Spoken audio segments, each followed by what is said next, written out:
years or so, demonstrates that the change of species is from lower with an forms applauding of life Truman to behind higher, NAWAPA. higher forms of organization. NAWAPA has been conceived as one. Hello and welcome to a special broadcast from LaRouche PAC TV. My name is Matthew Ogden, and I'm joined today by Lyndon LaRouche and all 6 members of the federal candidate slate. 2 here in the studio, Diane Sayer and Bill Roberts, and 4 hooked up over live video feed, Rachel Brown, Keisha Rogers, Dave Christie, and Summer Shields. And the discussion that you're about to hear today may be one of the most important of your lifetime, because it just may determine whether you, whether all of us, and whether our nation lives or dies, because we're at the verge of the end of the transatlantic system, and we have Hitler in the White House, which is a fact that many people have begun to recognize, and there is a growing resistance to, and this resistance is good, but this resistance is not good enough. We do not intend to merely wage a resistance.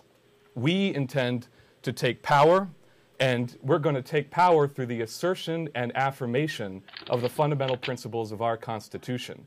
So what you're about to hear is a presidential pronouncement of policy, or as Lyndon LaRouche called it, a constitutional convention for our cause.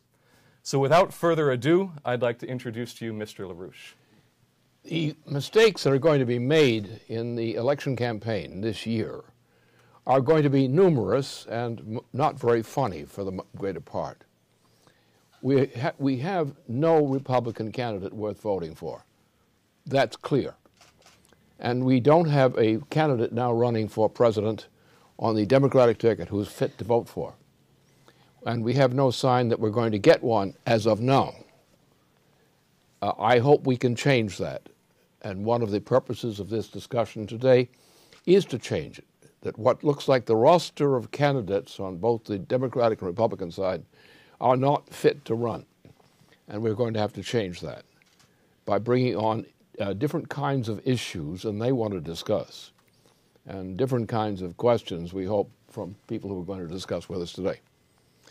Now, the difference about what I'm going to do with what these jokers who are running presently are going to do, I'm going to stick to the U.S. Constitution. I shall make some comments on other matters which are not those of the Constitution as it stands right now.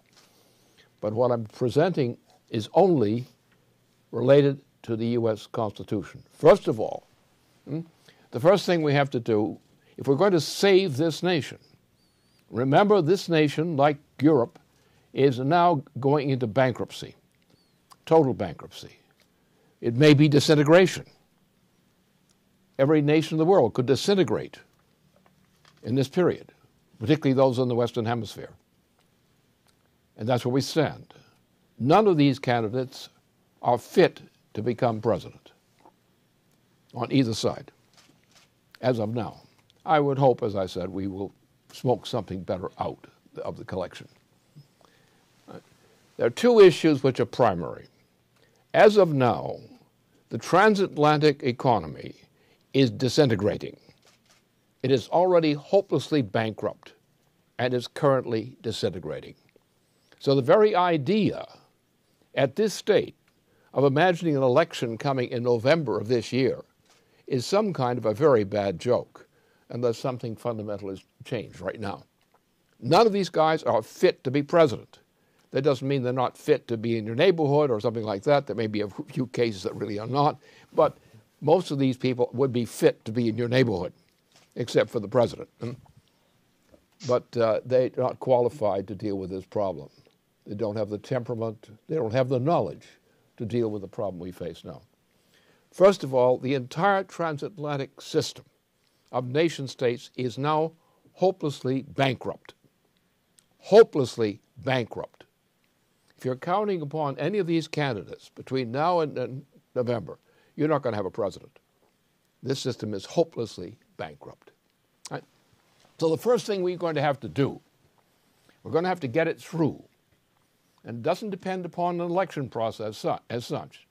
It depends upon some votes in the Congress and similar kinds of things.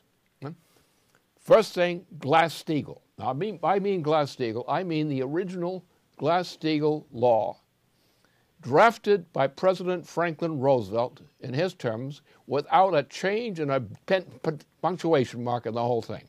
His exact proposal, his Glass-Steagall.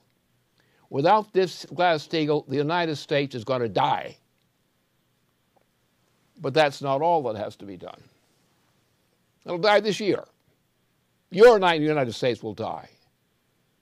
And the November elections will be a bad, very bad joke, even if they occur. And as it stands now, they won't occur.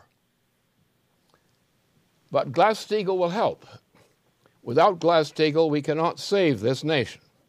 It will be, as I said before, it'll be Franklin Roosevelt's Glass-Steagall without a single change. Just that, vote it up, that's it. Now, that won't be enough, because what will happen to the Glass-Steagall is the following. First of all, it will mean that most of the major banks in the United States will go belly up. They're going to go belly up anyway. They're worthless. They will never be able to bail out of anything. They're hopelessly bankrupt. Their debts are far beyond anything, and they're also in a hyperinflationary mode, which means they're in a situation like Germany in 1923, a hopelessly bankrupt system.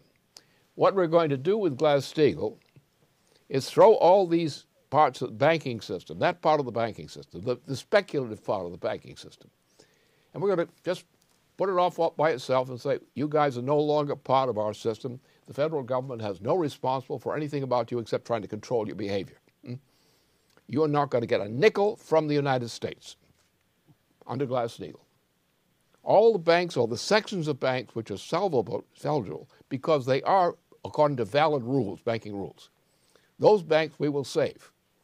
Even if we have to put them through bankruptcy reorganization and other adjustments, we are going to save them.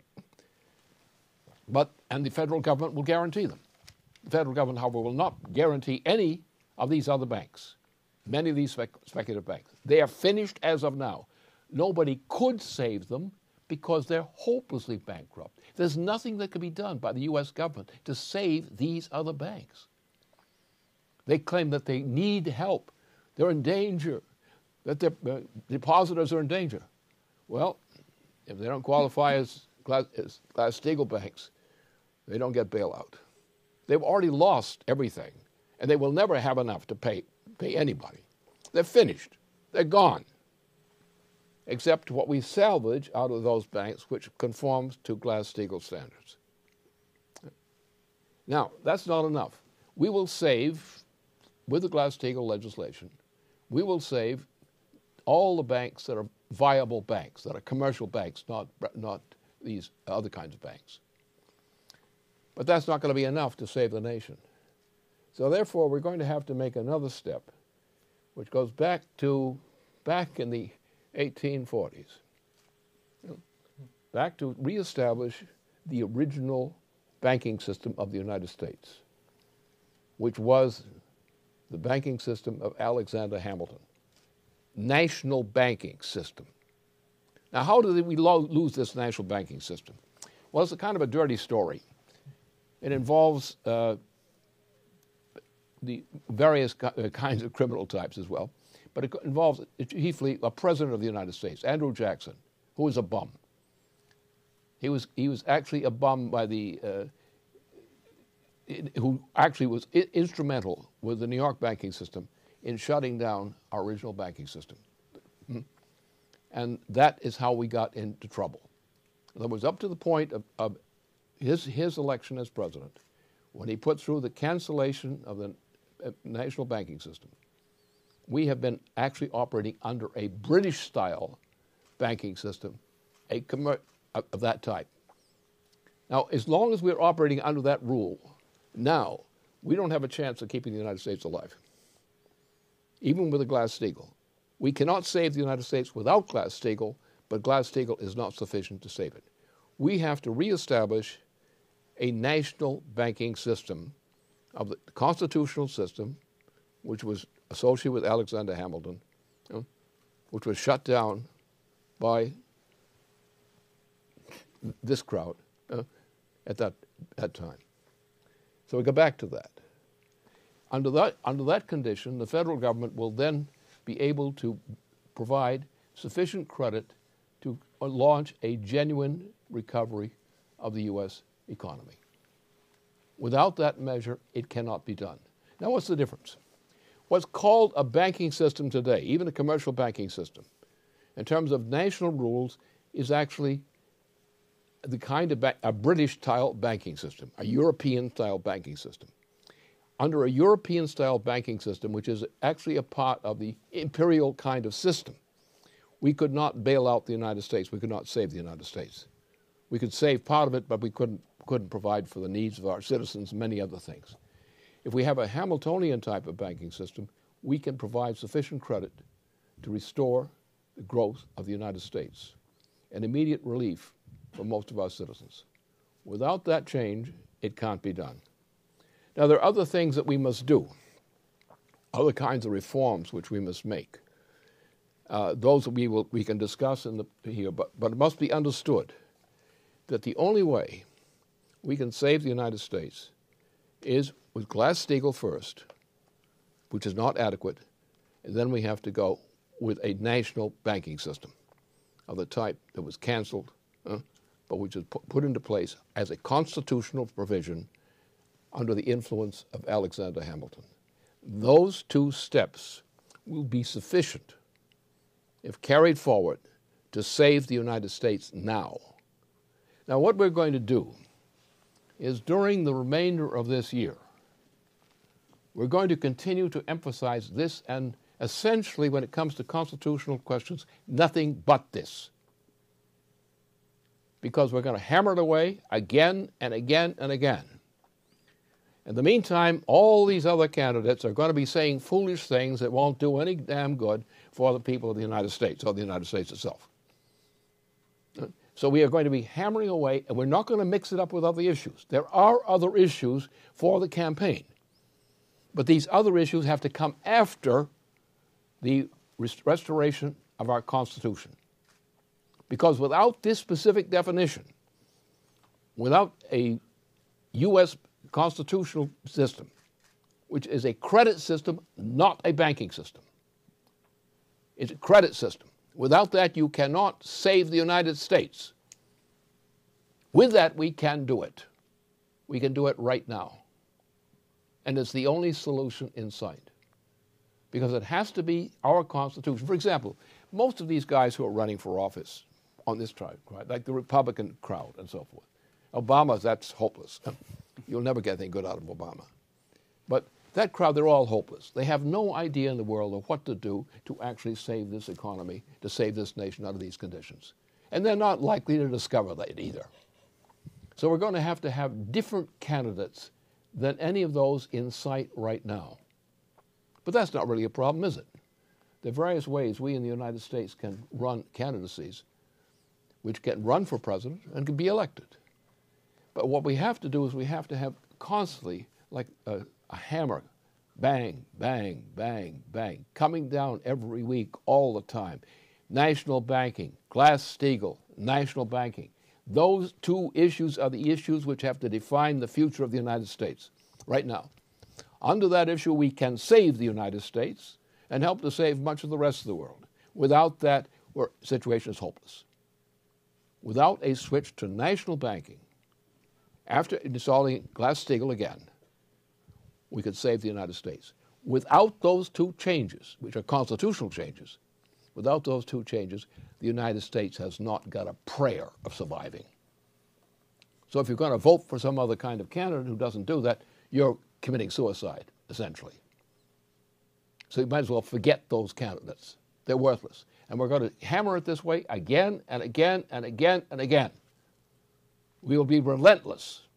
And we have to be relentless because we're in a war to save the United States from stupidity and worse. And if we don't do it, and other people don't join us and do it, the United States is not going to live out this year. So we're not fooling around. Now, there are other things many other things we have to do. And I think some of those many other things will come to the fore in the course of the discussion among us here. But that's what I want to emphasize clearly. You cannot keep the United States alive throughout this year without candidacies which are based on what I've just indicated here, absolute demand, unconditional demand, we must have Glass-Steagall now, immediately. That will stop the blood flow for the moment. But that will not save the United States by itself. You must switch from the kind of banking systems we've had since Andrew Jackson, since his little treasonous stunt he pulled in favor of the British interests. We cannot save the United States. With these measures, we can save the United States. There are many other things that go with this, but they are not constitutional issues. And what I've said so far, these two issues are constitutional issues. And the constitutional issues which are proposed, which are to eliminate what is unconstitutional in the practice and belief of practically every candidate I've seen on the roster so far for president, Democratic or Republican. So that's what we said. Well, one thing I would really like to emphasize is this question that not one single one of these so-called Republicans who nominally are running because they're running against Obama has even said that Obama should be removed from office. So right away, they're demonstrating their complete lack of understanding of what's required to save the nation. And then as part of that, the American people have this silly attitude that somehow you have a whole bunch of candidates who all, I guess nominally on one level or another, they agree with Obama since they're not calling for his removal. And then people act as if they would expect that something would change as a result of an election, which is between a bunch of people who have the same, in one degree or another, the same policy. So I think this whole question of tradition, of go along to get along, of accepting at face value what's presented to you in the news media, I mean, this is something where people really have to break out of that thinking. And I'm really glad we have this opportunity because hopefully when we're through, people will have an idea of what the United States actually should be doing and could be doing and why it's so insane to go along with this. The problem is that the Americans, people generally, have not accepted the idea of principle. The idea of a principle, the people think almost anything they swear to is a principle. Right. And some things you swear at should be called principles, but better, right? But the point is, none of these candidates has a single idea in his funny head of what is required to lead the United States under these circumstances. And anybody who votes for these guys is as big a fool as they are. Right. Because nothing they're proposing, nothing they're saying, and nothing they have advocated generally is not contradictory to the very interests of the survival of the United States. So they're voting against the United States for their own candidacies. And we haven't seen any sign of anything better from the Democrats so far. Right. No one has stepped forward to say, I'm a presidential candidate on the Democratic ticket. And no one has stepped forward to make a statement on policy which is relevant to saving the United States from extinction. So what kind of a candidacies do we have? And therefore, my view is that we're seeing a change in Germany, which is for the better among the people there. They've gone through a terrible situation.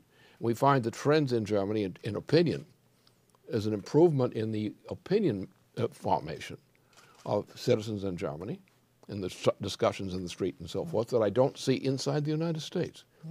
What we're doing and what we're getting support from, yes, we're getting support from people who are people in the United States who do care about these issues and who think about them. But there's no clarity about what the difference is. And there's no clarity about what a Democratic or Republican election would mean. Right. There's no conception of a constitutional. They don't know what a constitution is. They think it's something you just vote for because you like it. You include your nephew's or niece's brother-in-law right. or something in there, and that's called an issue of the election. But the idea of what the constitutional character of the United States is, these candidates, every one of them, has not a single sense of what the Constitution of the United States is. They may know some words, but they don't know what the words mean. And that's where our problem lies. And that's what we have to answer. Stick to this thing. Don't cloud it up with other issues. We're sticking to the questions of what are the constitutional issues of our constitutional system which must be adopted. There are other issues that must be adopted, but they must depend upon putting the constitutional issues foremost and first. Like, I'm not going to name some of the candidates what the errors, terrible errors they make that are running now, but that's the case. They don't know what a constitutional issue is. They don't know what the United States Constitution is. You imagine people running for president on the Republican ticket, none of them know what a constitutional issue is. They all have a sense of constitutional. It's my brother-in-law's favorite dog or something like that. Anyway, so that's the issue. Is only a constitutional issue, and there are only two leading issues right now on which the saving of the United States depends. One, without Glass-Steagall, this nation will not survive. Two, without an amplification beyond Glass-Steagall, which means going back to a credit system, going back to before Andrew Jackson, to national banking. I should probably explain this. Under national banking, the United States government will create credit for any worthy cause consistent with the national government's intention. For example, under Glass-Steagall alone, you would not be able to generate sufficient income to save most of the people of the United States. You would save the United States in part, but a very impoverished United States without the resources to meet the needs of most of the people. That's because under this kind of banking, commercial banking, we are limited in the amount of credit we can utter. Now you go back to the case of Franklin Roosevelt in 1933. Roosevelt understood this problem and was able, with the aid of what became Glass-Steagall then, actually created a sufficient credit for the United States to launch a recovery so that by the time World War II came around for us, 1941, we were the most powerful nation on the planet. And we had been a junk heap at the beginning of that period. That's what Glass-Steagall did. Now, today, we are so bankrupt, we don't have even the production capability we had back in the depths of the Depression. No? We have students out there, young people, who really can't think. The generation between 14 and 25 years of age is impoverished. They don't have the ability to think. They don't know what work means. It's not they don't have jobs. They don't have the intellectual development to do work. They don't even know they should be doing work. And therefore, we have a hopeless situation, and we need a greater impetus from the federal government than we could ever get under a commercial banking system under these conditions. Therefore, what we need is a national banking system of our own, a credit system. And under a credit system, we can utter as much credit as is needed to provide jobs, and real work. We can also cover, once we cover those needs, we can also continue to sustain people who don't have an income otherwise. So therefore, we can have a full-scale recovery of the United States, Franklin Roosevelt style, with large projects, which I'm not mentioning here, but which are there, ready to be used. And under these programs, with these projects and that financing, the federal government can build back the United States rapidly. Just the same way Franklin Roosevelt's administration proceeded, under the same principle. And that's where we stand. So under this kind of reform, just by going back to our banking system, its original intention, under our Constitution, sticking to just that constitutional issue, we then have a policy guidance for a reform which will save the United States totally and bring it back to a leading position of the world. And we'll find ourselves with allies in many parts of the world on this project. So we can save the United States, but we will not save the United States without these two constitutional measures which are required.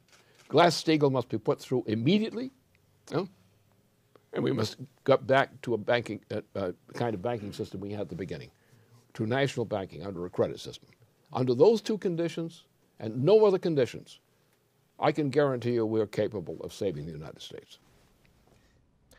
Yeah, Lynn, I'd like to just throw out that what you're laying out as a very narrow track of a way to get out of this mess, what comes up often in the population and in politics in general is that these are just one of many things that could work And the idea of politics is you just, check a box for the things that you want or put it on the plate for the smorgasbord, as if it were all just a conglomerate of your own interests or your own desires or something, right? Whereas looking at it as a principled issue in this way, that there is no other way to do this. And, this comes up around the issues around NWAPA. That, Sky mentioned this in the paper that he did on Arctic development, that actually going back to your September 30th broadcast, where you made the point on a credit system, that it's not simply a process of continuation, but that it's a process of development, and that the unit of development, as you laid out, was credit. So the sense is we can't just continue what we used to do. And what Sky made the point in his paper is that, the idea that you could just, economics is you sort of slide up and down a hill. And we happen to have slid back down a hill by the collapse of our manufacturing base, by the destruction of our machine tool capability, and all we have to do is just simply slide it back up the hill. Well, that's not the case. In the sense of a process of development, what we are going to need to do is rapidly increase and push the envelope forward, which is what you get with something like NWAPA, where credit going into NWAPA, because of the duration of the project, all of the different capabilities of what it does to improve the situation, that's how you're going to restore value and employment and so on. So just to make the point that it's not simply like there's a bunch of different options that we could do at this point, right? It's principled. There's a very narrow track that we can be on to get out of this mess. To make it concrete, we have other nations in the world which are operating on their own conception of a credit system. Two of the most notable are China and Russia. Now, Russia has, under its present leadership, the prime minister and the president, does have a policy program which would, in a sense, do a job for Russia. The problem is that Russia does not have a credit system in the American sense, American constitutional sense, that we have under our Constitution.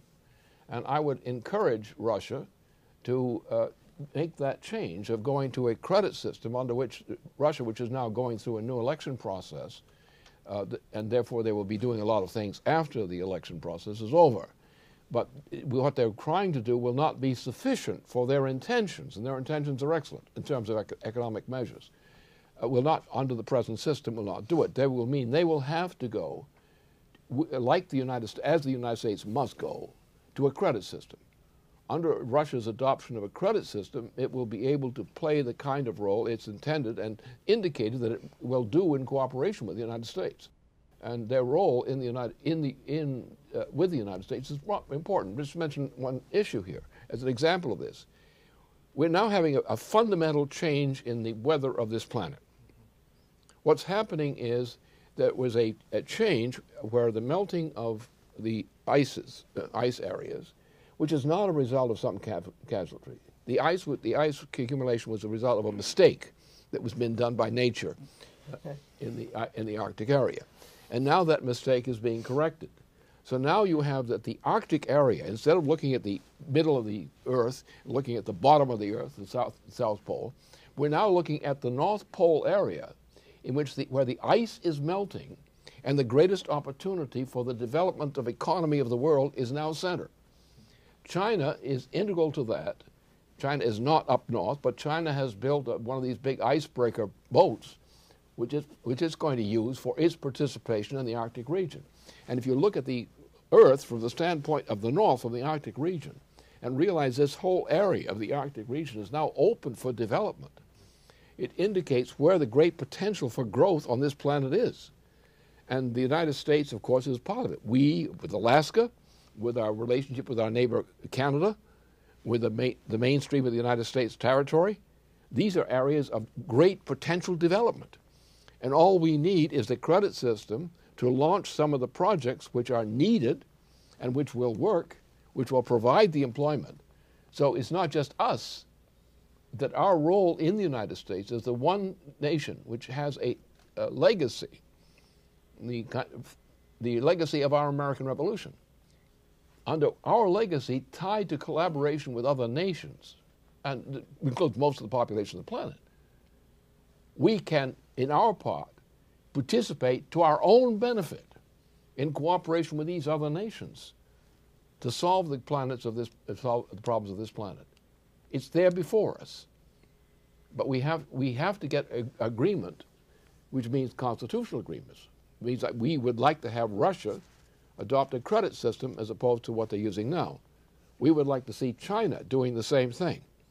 We would like to see India considering making the same kind of reform. Because one of the things we've got to do, Africa, all of Africa is nothing but a victim of the British system. Every part of Africa is owned totally by the British Empire. And the conditions of death and slavery that exist in Africa, the whole continent is suffering in that disease because of the British Empire and the U.S. complicity with the British in this operation. So we want Africa to come back as a growing area of the world. But the main drivers right now are the United States, Canada, exactly its northern region, which is an area of riches for potential growth in the future.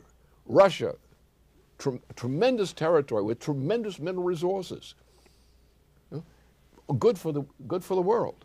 China is already in the process of joining. Japan is ready to join.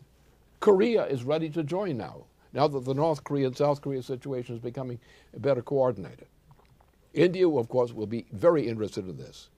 So these are the opportunities that exist, and what we do in the United States will affect, if we do what I've indicated on this reform, in terms of going back to constitutional reform, we will have created the opportunity in the United States which brings in a revival of Europe, brings in the role of what Russia's potential is now, the role of China, 1.4 billion people, the largest population concentration on this planet on any nation. And then you have India, 1.1 to 1.2 billion people. And Africa, which is a starving, poor region, abused region. We can, together in cooperation, based on our making this constitutional reform, will create the opening for the cooperation which can save the whole planet. You know, one of the ironies, I think, of this whole period we've been in, because it's been 50 years since we had a president that even had any conception like this, of John F. Kennedy, of course. And when he was killed, one of the big lies that was pushed was that, well, we can't have big science driver programs, or we shouldn't put, you hear this all the time, we really shouldn't be putting all this money into the space program because we have all these poor people here. But of course, these people are doomed right now unless we actually get the high-tech developments going.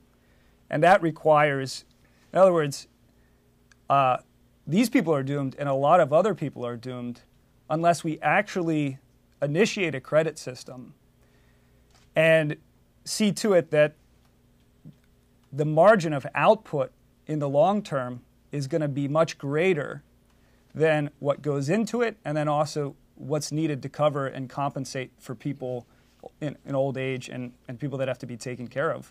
Otherwise, anyone talking about doing it trying to do anything for anyone within this present system is just absolute insanity, and we just don't have time for it. We have to bring up something. You mentioned the Kennedy administration.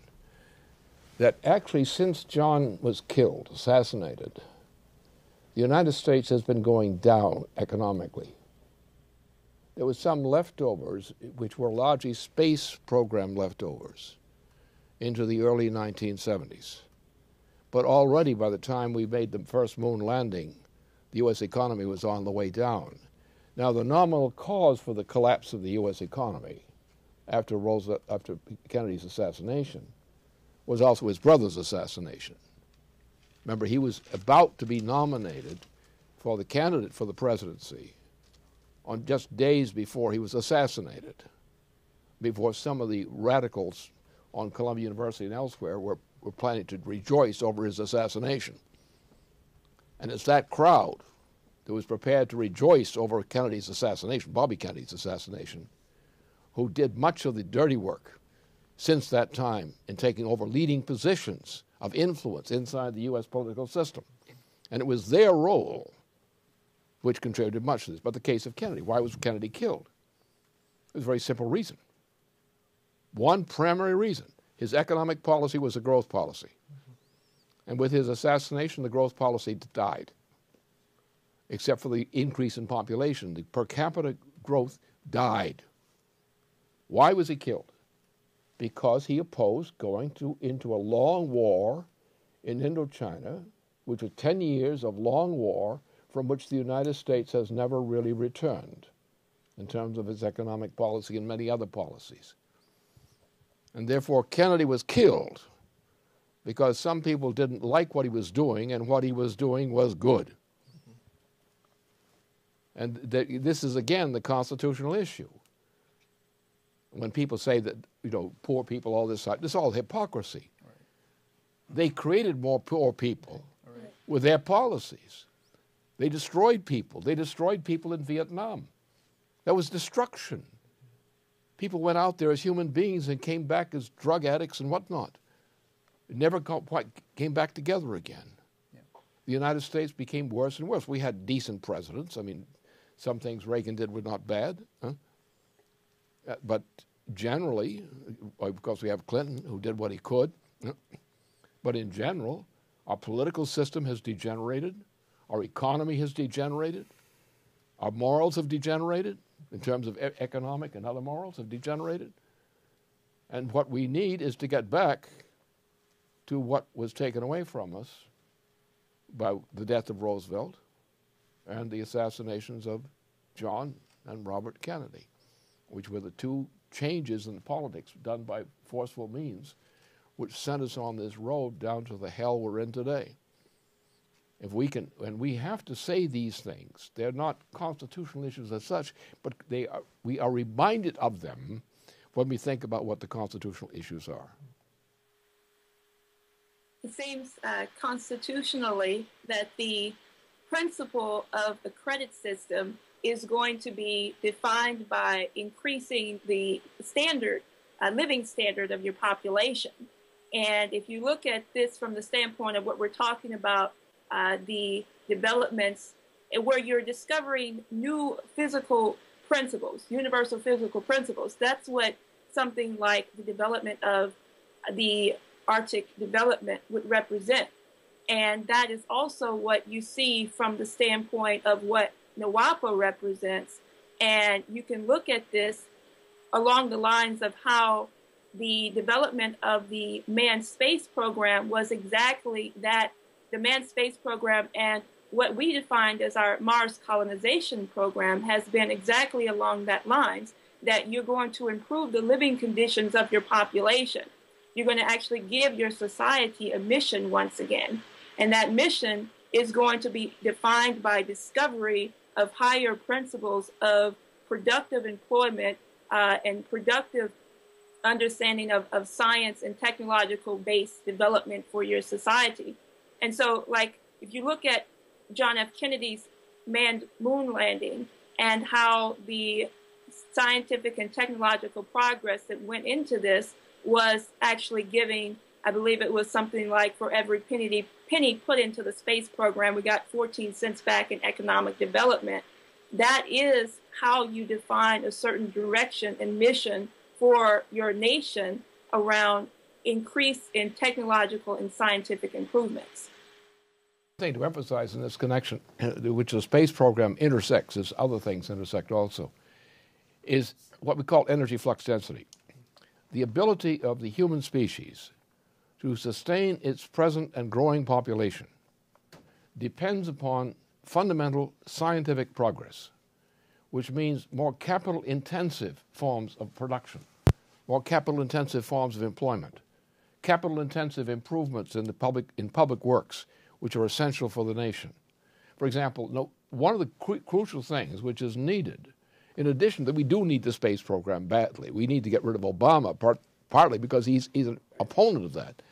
And if you look at some of the weather patterns which we have been getting in the past year, and you realize there's been a galactic shift in the pattern of weather determined by forces in our galaxy over which we can have some influence, that we now need to have some control over the weather.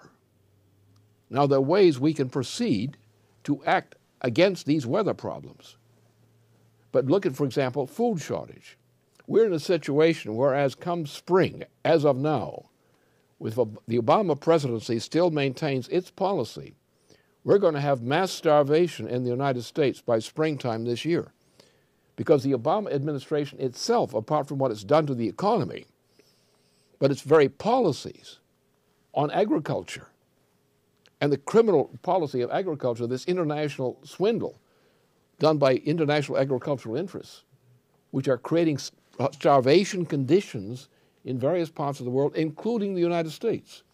By the spring of this year, we're looking for a potential tragedy in the United States as a result of a food shortage where the big money bags of the type that support Obama and behind him are responsible. The Obama administration is killing Americans by their policy on agriculture. So therefore, these issues, while they're constitutional on the one side, constitutional issues are not just ideal. They're practical as well as being ideal. They're principles. They are principles on which progress depends. And when we see the lack of the progress, we go to where's the problem coming from? It's coming from the lack of progress in these dimensions, or the cutbacks. And you find the rich international agro interests are literally starving people to drive up prices, killing food supplies, including the United States.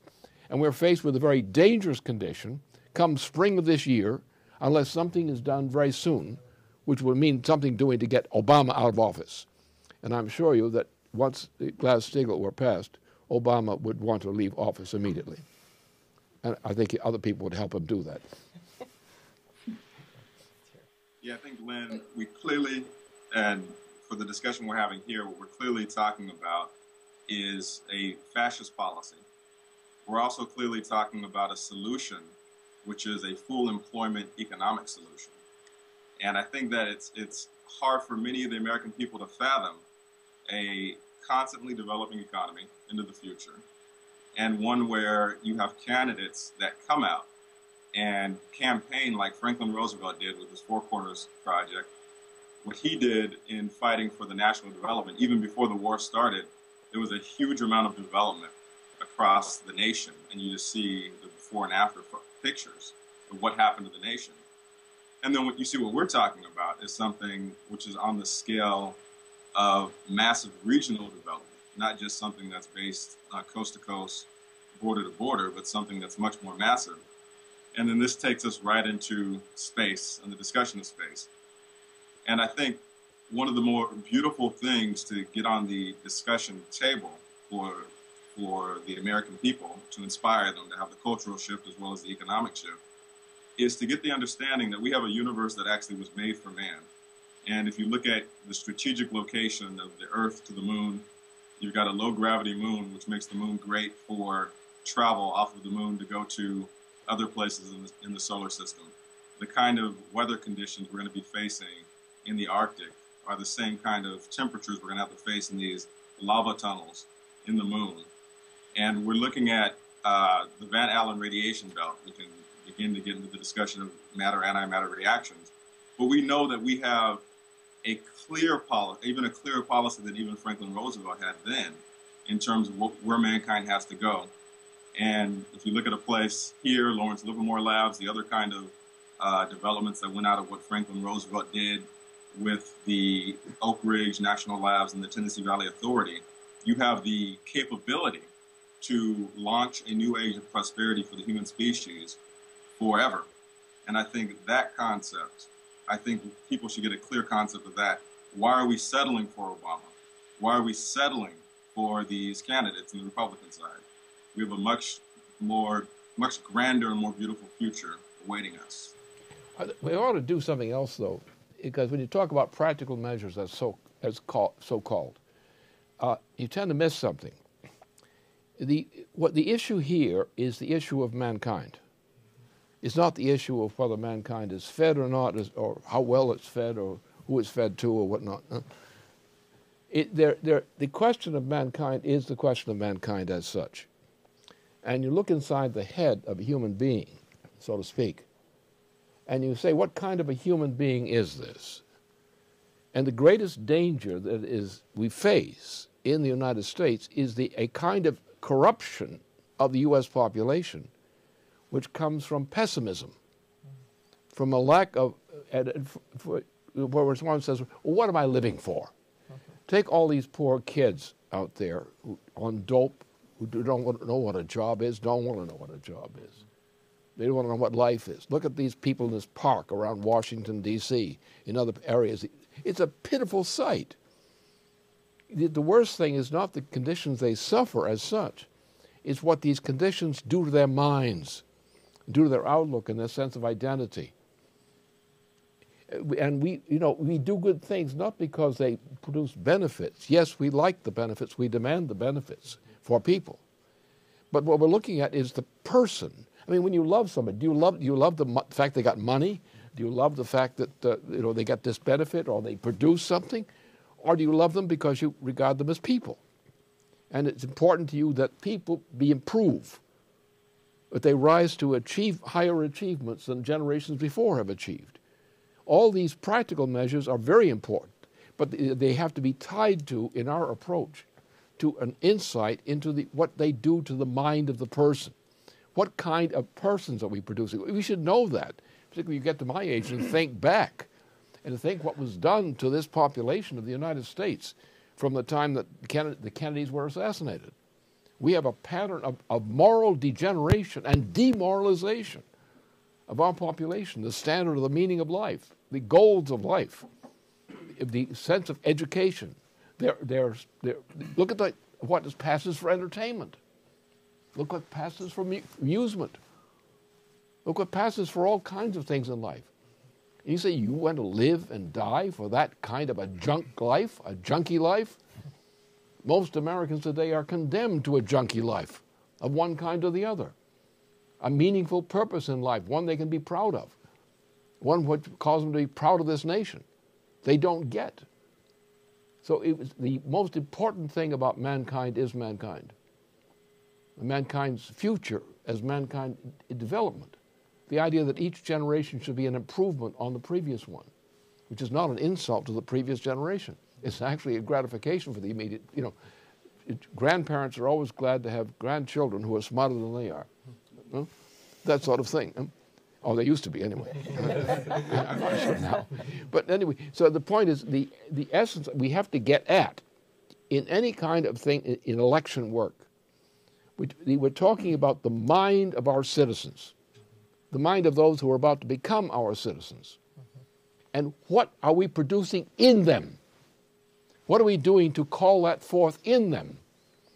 Think of all the junkie people you see running around the street. They're running around like pieces of junk. Why are they like that? Somebody did it to them. A few presidents did it to them among the accomplices. We have demoralized our own people from what we used to represent. And all the good things we do should be seen as integral, the necessary things, as integral to one purpose, to raising the standard of being a human being. That is the fundamental motivation. And you look on the election campaigns and so forth, these clowns out there running for president. And I do say clowns running for president. Because what they're saying, from my standard, they're clowns.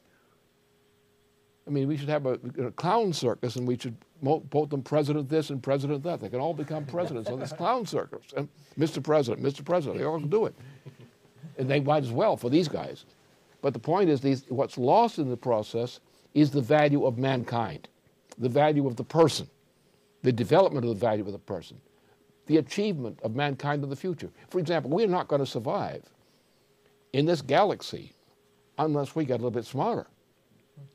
There are things we can undertake to do which will enable mankind to survive under the changing conditions in this galaxy, or in even the sense of part of the galaxy we live next to, the Crab Nebula vicinity. We're not going to make it unless we advance to higher levels of science and technology, we're not going to make it.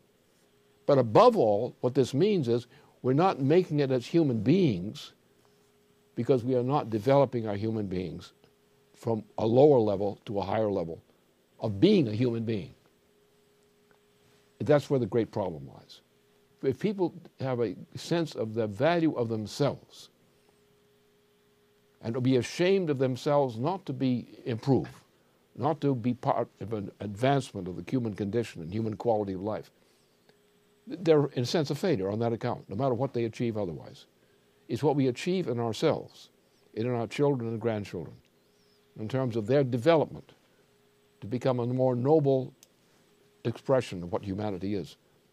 That's the great driver that makes people moral, that makes them think in terms of principles rather than what I can get. I think this question of the development of the minds of the citizens is the key principle to understanding how you defeat the oligarchy, because it's been that principle of the development of the creative powers of the mind, which goes back to the fight of our American system, of the Massachusetts Bay Colony, of Lincoln's development of the transcontinental railway system.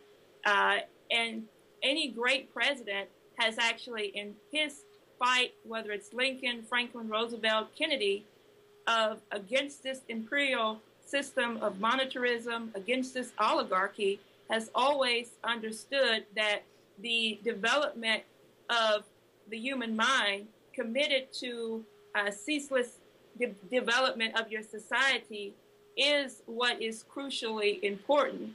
And you can look at this from the standpoint of how Lincoln understood that if we, what he addressed from the standpoint that you have two forms of labor. You have labor, which is just a workhorse, a blind workhorse that's working ceaselessly, don't know what he's working for, doesn't know what he's doing, and just running on the treadmill. Or you have the development of real labor, productive labor, which is developed by the principles of what the truly creative human mind is. That there's no separation between productive employment and the mind and what real productivity is. And so I think any great development of our society is always organized around this standpoint. One thing we should bring up, what is the problem here? You're all talking about it, really, one way or the other. It's a problem we all understand. We all talk about it to some degree or another among ourselves. Well, why not let's look at what's the story.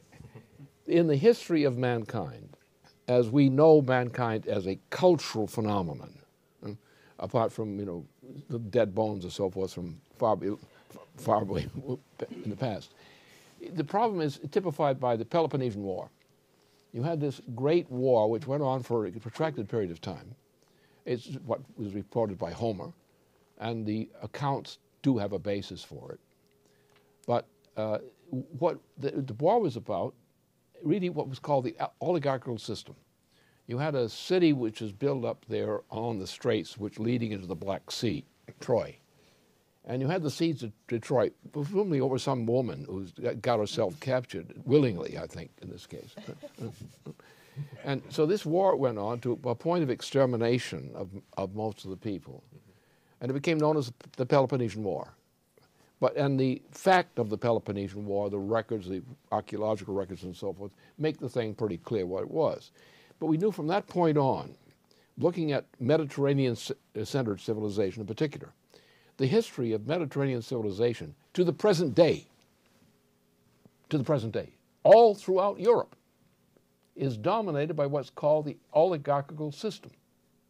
Now, the oligarchical system, of which the British Empire of today is one of the exemplars, this system was based on having a certain population, which was the oligarchy.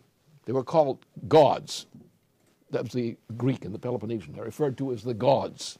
And this ruling class that we recognize it in European history as the oligarchy are the gods. And the gods depend upon keeping the majority of the population limited in numbers and stupid in mind, to keep them like cattle, raise them like cattle, and keep them from rising to the position of challenging the authority of the so-called or self-described gods. Now, the key to the American Revolution is there was a famous man, Nicholas of Cusa, who in the 15th century was a leader in a revolution, a cultural revolution. And as one of his achievements was to warn people of his time that they must move out of Europe across the great oceans to take the best culture of Europe and in another territory realize what that culture could be, what it could become. There was an attempt to do so. Christopher Columbus was actually inspired by Cusa. And he followed up on his inspiration and got advice from people who were key associates of Cusa, who had then died. And Columbus devoted his life to crossing the oceans as Cusa had prescribed. And now they first went to the Portuguese, what became the Portuguese-Spanish speaking area, but it was taken over by the Habsburgs, who were one of the worst oligarchical functions that Europe has ever had. They're still a function today. So the backwardness of the Habsburgs essentially destroyed the effectiveness of what had been planned by the initial colonization in the Mediterranean and South America. So therefore what happened was that in 1620, after the failure of the earlier colonizations of North America and South America, that after that, the founding of Massachusetts, with the Massachusetts Bay Colony, following the Pilgrims' landing, became a form of European culture at that time, which was free of the oligarchical taint. No gods. And thus the United States became a champion. Our growth in the 19th century, our growth during and after the Civil War, for example, was one of the great achievements of humanity. And then the British Empire, which always has, the British Empire is really sort of the fourth Roman Empire. That is, you had the first Roman Empire, that stunk and went down. Then the Roman Empire tradition, or section from the Roman Empire, became the Byzantine Empire. They clunked out of self-inflicted process. Then you had another phase, which is the so-called Crusader system, another bunch of bums who destroyed civilization almost totally, another phase of the Venetian system. Then you had a period of the Renaissance, but the Renaissance was then attacked by the oligarchy to a system of a long war from 1492 up until 1648, whole periods of long wars and the destruction of civilization. Then you got a rebirth of Europe. Again, is that culture, still with the oligarchical culture inside it. You had success. Then you had out of this, the American population from 1620 on became the driver throughout the planet. It was the challenge which the United States came to represent, which forced in Europe a recovery of the economy and culture. And it's because when we became degenerated in the United States, as by what happened after the assassination of John and Robert Kennedy, since which time we have been going down, degenerating. There have been exceptions of people who've tried to make things better here. But the tendency is we've gone down again. We're on the verge of losing civilization. And we realize that the struggle against the oligarchy, which is what the American achievement was, we created a system which we didn't have. That's how we got our Constitution. Europeans don't have a constitution of the type we have created, because they were been a compromise with the oligarchy. And to compromise with the oligarchy, Europe had some reforms which were fairly important to it at that time. But Europe was never the spark of this. You had great geniuses in Europe who came up, but their genius would often found landing on the influence in the schools and universities and other things in the United States. So we, to the degree we were not corrupted, represent something very special. In our Constitution, therefore, represents a heritage with something special in it. But we see at the same time, when you look at the past two presidents, you see oligarchism at its worst. There could not be a worse oligarchy than under George W. Bush, Jr. There couldn't be a worse oligarchy than this British dummy, this British stooge, Obama. We are in danger largely because of that. For example, we're now on the verge of a thermonuclear war. That's what's going on. Once they'd killed this poor slob in Libya, murdered him. He was captured, and they murdered him when he was captured as a captive. And they were going immediately into extending the war into Libya and into Iran. That's still going on. Libya is still under attack from oligarchical forces in Europe, with the accomplice being our president, Obama. We are on the verge of thermonuclear war with Russia and China and other countries right now. Now, some people in the United States have helped to block that from happening. The threat still exists. What we're looking at is, again, the oligarchical principle centered in London and in the British Empire. And we have a British clown who's our president, Obama. He's picked by the British monarchy, paid for by the British monarchy, and run by the British monarchy. And this crowd is running for a war. What? Because Asia is still strong. Europe and Africa are dying. The United States is disintegrating. Most of South America is disintegrating. But Russia is coming back. China is growing. Korea is improving. Japan is highly resilient and ready to improve. Do you think that the British, who have organized the United States into this thermonuclear war, intend to conduct a war among themselves with Libya and Iran, while Asia and Russia are surviving otherwise? Of course not. The intention is to launch a thermonuclear attack on Russia, China, and other points. That attack cannot occur with British alone. Only if the current president of the United States is still president and not yet removed, then the British will be able to use the thermonuclear power of the United States, which is the greatest thermonuclear power for warfare on this planet.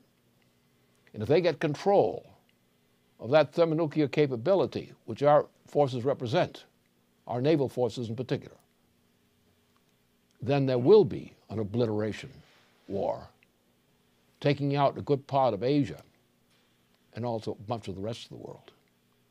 All because we are damn fools enough to continue to allow a president who's clinically insane and immoral to control, to violate our Constitution, to break our laws, to betray our people, and to commit cruelties of a type we should despise. It's a willful choice. I'd like to bring up the fact, like you said, the Republican candidates are all clowns. They either want to blow you up, or they're like Ron Paul and they think there's value, in gold or something. But what's not recognized generally, what's attacked generally, is this principle of creativity in mankind and in the universe in general. That as long as you believe that there are fixed resources, then your notion of profit is simply going to be stealing from other people. But if you're looking at the universe, as Vernadsky did, with the fact that what we've seen in the biosphere, for example, is a constant tendency to develop and colonize every single possible space, whether it's a very cold area like the Arctic or an acidic area, or we've even found evidence of organic compounds in space. We see a tendency of life to colonize. Well, we see mankind also has a tendency to do that same thing, but we have to willfully choose to make a creative upshift to support that tendency. But maybe you want to bring something up on that. Well, I think we're sitting around here having a grand time because we are doing what we're supposed to do, what we intend to do, and the reason for which we continue doing this fight. I mean, we're not running to grab the presidency. We're trying to save it from the clowns that are trying to grab it, and I think it can be done. It can be done. We see Helga reported a trend in Germany, an improvement in the trends there, because they're dealing with a hopeless political situation. That is, the politicians in Germany generally are pretty hopeless. Truly in France, the situation in continental Europe is hopeless. Here, these guys sitting down there, they used to have nations. They don't have nations anymore. They are living under a governance, which means they're living as a collective colony of the British Empire. They don't have sovereignty anymore. There are people without sovereignty. What is it like to be without sovereignty? How can you call yourself human when your nation is not a sovereign nation? When you don't have the authority of being a member of a sovereign nation. And this is the real issue. And we have to do what we have to do, because what's going to be important in this process is ideas. I know that what we can pull together, not just us assembled here, but what's out there. There are people out there, if we can get the spark going among them a little better, will realize that they have to be sovereign in respect to themselves. The typical American is no longer sovereign. And that bunch of clowns called Republican candidates who I've just seen parading by is demonstration of a people who aren't sovereign because they don't have any purpose in living. They have an assortment of things they would like to eat or not eat. Gimmicks. All they have is gimmicks. Not one of them says a damn thing about the great problem, the great crisis that the people of this nation and the world as a whole faces. They haven't said a thing about it. And they're running for president of the United States. And you're going to find the Democratic slot the same thing. We have some people in politics who would do better.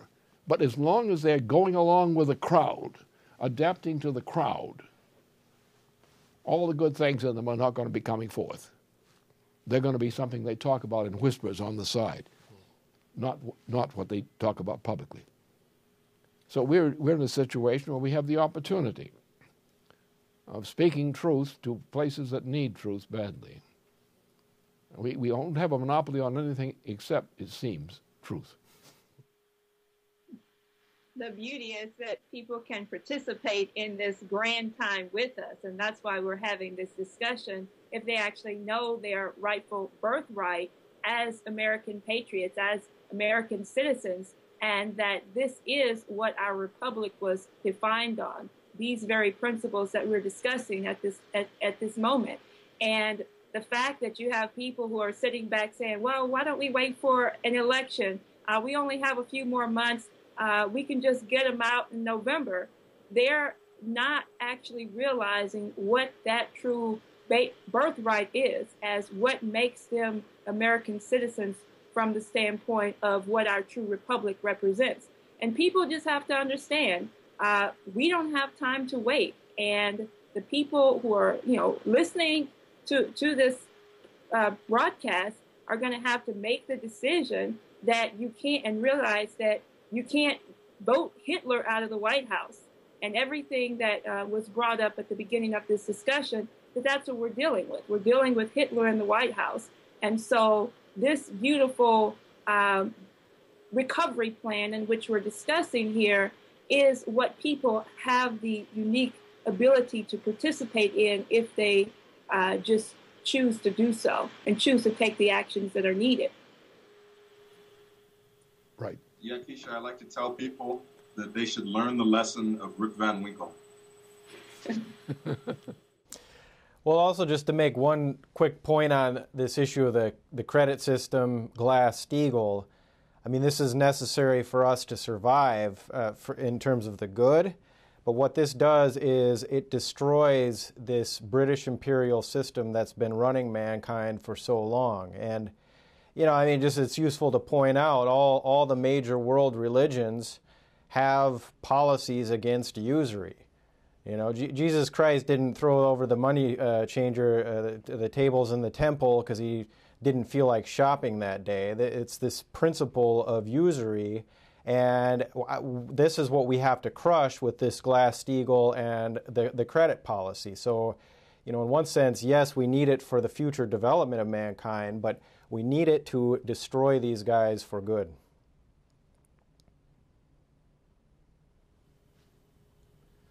Good. Is there anything else to add? Anything from here? Nothing to subtract. Okay. Okay, I think that brings a conclusion to our broadcast today, and we will be repeating these in the future, I'm sure. We will be hammering week after week after week. And the strong, too. Yes. So thank you for joining us, and stay tuned to LaRouche Pack TV.